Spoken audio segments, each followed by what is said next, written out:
Hello, I'm Troy Goodenough. I'm the sheriff here in Monroe County. I want to thank, first of all, Berlin Township for allowing us to utilize their government building for this unfortunate, tragic announcement. Today at approximately 3 p.m. Eastern Time, emergency personnel were dispatched to 6332 Branch Hall Road in Berlin Township, the County of Monroe, regarding a motor vehicle that struck a building at the Swan Boat Club.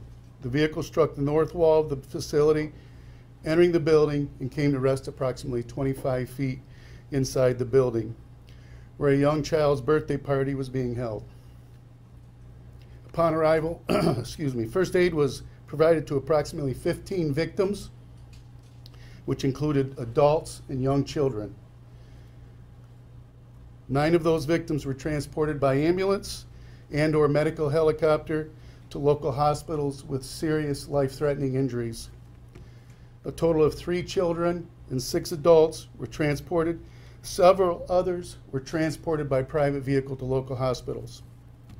Unfortunately, in tragedy, 2 of the victims were pronounced deceased at the scene.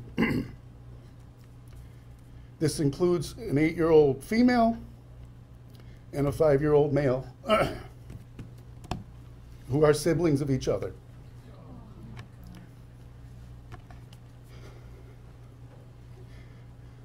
The 66-year-old female driver of the vehicle, who will not be identified at this time, has been taken into police custody for operating while intoxicated, causing death, and she's lodged at the Monroe County Jail.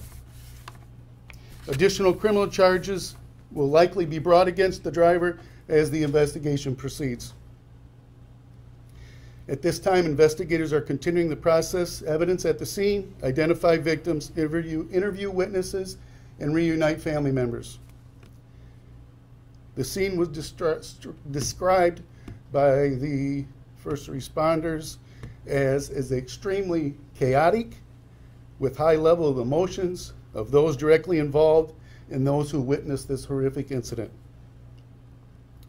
With me today are members of emergency first responders who were at the scene dealing with this tragedy. That includes Berlin Township Fire Department, Frenchtown Township Fire Department, Monroe Township Fire Department, Rockwood Fire Department, Monroe Community Ambulance, Huron Valley Ambulance, and the University of Michigan Survival Life Flight, who dispatched 2 helicopters.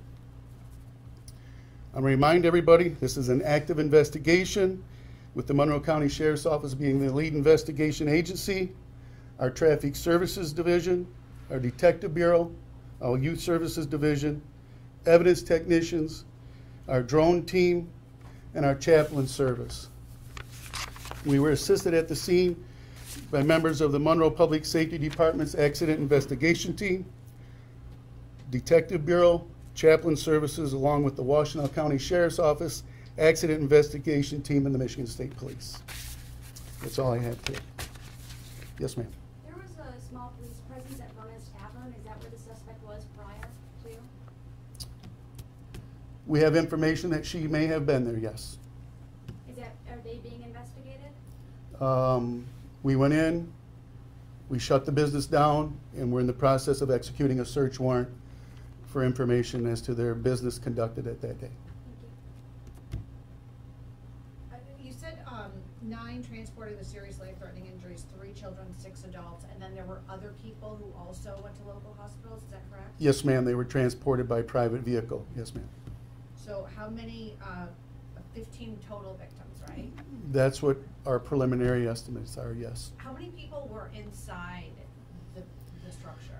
We're having a difficult time determining that because of the mass, the scene, and trying to communicate with individuals that were there that could tell us how many people were in there. As you know, as I said, by the words of the first responders, it was chaotic.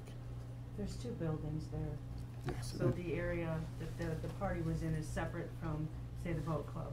So there's a mix of people that were back and forth between the 2 areas, so it's complicated right now, trying to get everybody that was there, some people who had left the scene, the people who were involved in the party, and then the people who were actively participating in boat club activities. My name's Chief Wendy Stevens from Frenchtown Fire. I know it's obviously an open investigation, but what was her demeanor after, I mean, were you able to communicate with her at all? Was she coherent? Did she realize what she had done? I mean, we've seen surveillance video, doorbell video of her just zooming through like she doesn't even realize she's headed right towards the building. As to her mental state, I don't want to get into that, but I can tell you that she cooperated at the scene.